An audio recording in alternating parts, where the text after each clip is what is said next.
Baik, Assalamualaikum warahmatullahi wabarakatuh. Kembali ke Febri Satya Channel. Kali ini ada kicauan kata. Ya, kicauan kata.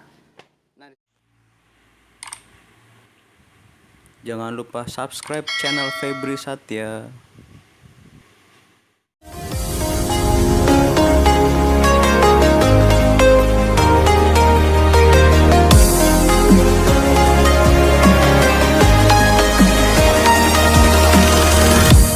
Ya, kicauan kata. Nah, di samping saya ada teman seperjuangan saya Ya.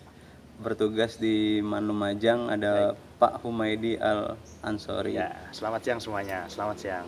Jadi gini nih Pak, Gimana, Pak? kali ini saya mau ngebahas ini seleksi kompetensi bidang itu Oke, kan. baik.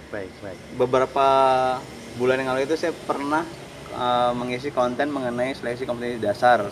Nah, untuk yang kali ini seleksi kompetensi bidang. Apa sih Oke. beda SKB dengan SKD menurut? Oh iya, kalau SKD Medi, itu memang diperuntukkan untuk semua jurusan. Semua formasi itu harus melewati tahap SKD itu, namanya kompetensi dasar.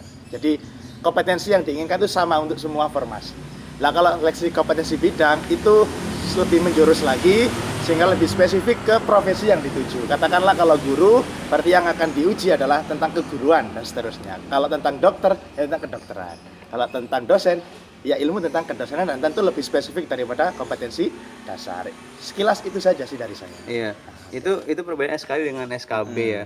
Nah, kan yang kita lalui dulu ya itu kan SKB-nya itu beda dengan yang Pemkap atau Oke. Pemprov ya. Ah. Kalau di Pemkap itu kan tetap menggunakan CAT. CAT, Computer Assessment Test itu. Nah, Ah. kalau di Kementerian Agama dan di kementerian lain itu selain CAT itu ada apa ya Pak Medi? Iya, ada beberapa kementerian itu yang menggunakan SKP tersendiri. Seperti di Kementerian Agama itu lebih spesifik pakai 3 aspek itu ya. Oh, 3 aspek ya. Dari 3 aspek. ada psikotes, Psikotes, lalu wawancara, wawancara. tambah satu lagi ini yang menurut saya vital, praktik kerja. Oh iya, Nah, praktik kerja.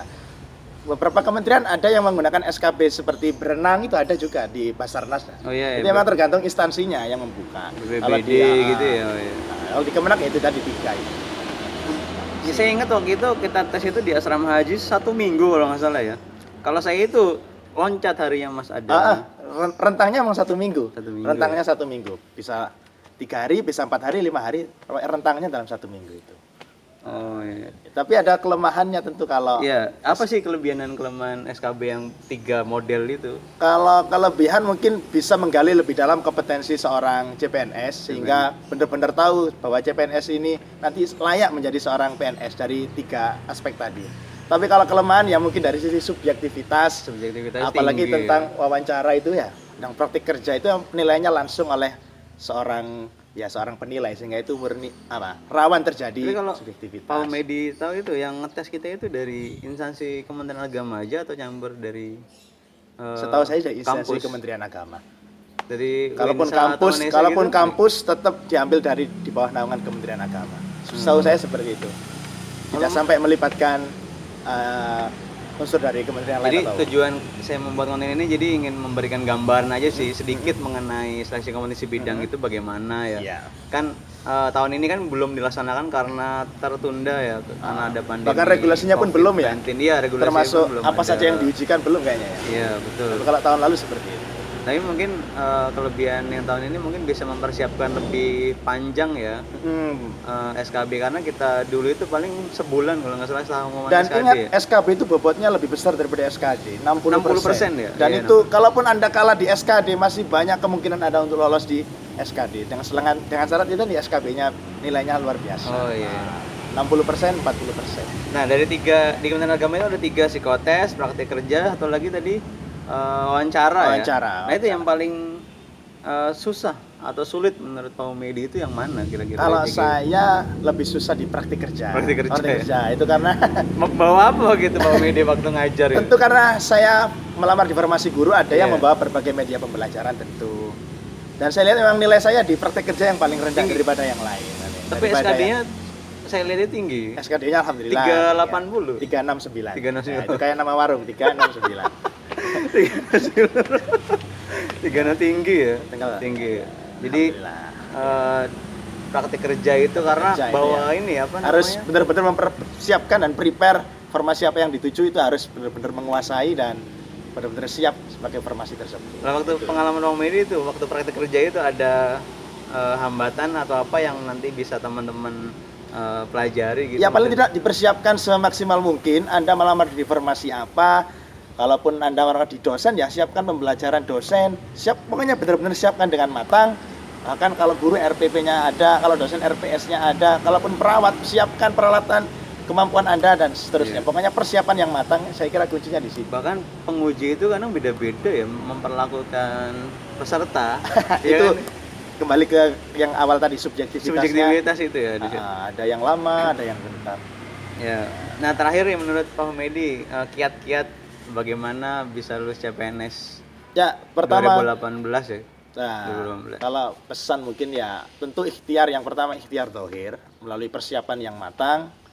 Persiapan yang matang ya tentu mempersiapkan kompetensi ya, mulai dari kompetensi apa yang Anda lamar. Kalau guru ya harus benar-benar siap jadi guru, kompetensi pedagogik dan seterusnya harus benar-benar menguasai.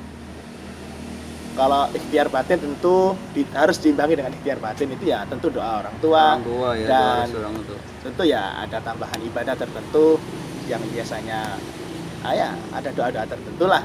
Monggo silakan, itu bebas, tidak ada aturan khusus, yang penting tetap ikhtiar dohir ada, ikhtiar batin sebagai penguat sehingga ketika kita gagal itu kita sudah pasrah dan tawakal kepada Allah, kan gitu konsepnya kalau di Islam itu. Pak. Teman-teman ini belum tahu ya, kalau saya udah tahu lowongan apa sih yang dipilih sama Pak Medi. Kalau saya formasi guru fikih, Guru ya, fikih. Kementerian Agama, guru fikih. Tapi sebelumnya juga ngajar kan ya? Sebelah yang ngajar. juga. Iya. Baik, itu terima kasih Pak Medi. Oh, terima kasih juga, terima Pesan kasih Kak. kiat-kiat agar teman-teman ini bisa lulus CPNS itu bagaimana? Ada gambaran sedikit mengenai seleksi kompetensi bidang itu yang katanya jadi momok katanya. Oh, Jadi SKB iya. itu kadang-kadang Keburu paling sulit. tegang duluan karena memang lebih spesifik itu tadi. Jelas. Karena ada mungkin beberapa teman itu gagal di SKB soalnya. Beda berapa poin, bahkan Apalagi formasinya cuma satu. Aduh, iya. itu Masya Allah. Terus ada sertifikat mendidik lagi misalnya kalau lowongan guru gitu Tahu ya. ngapain kalau SKP kalau udah ada gitu. Oke, terima kasih Pak Medi. Ya, terima kasih, terima kasih. Terima kasih teman-teman, itu dari kicauan kata hari ini. Terima kasih. Wassalamualaikum warahmatullahi wabarakatuh. Assalamualaikum warahmatullahi wabarakatuh.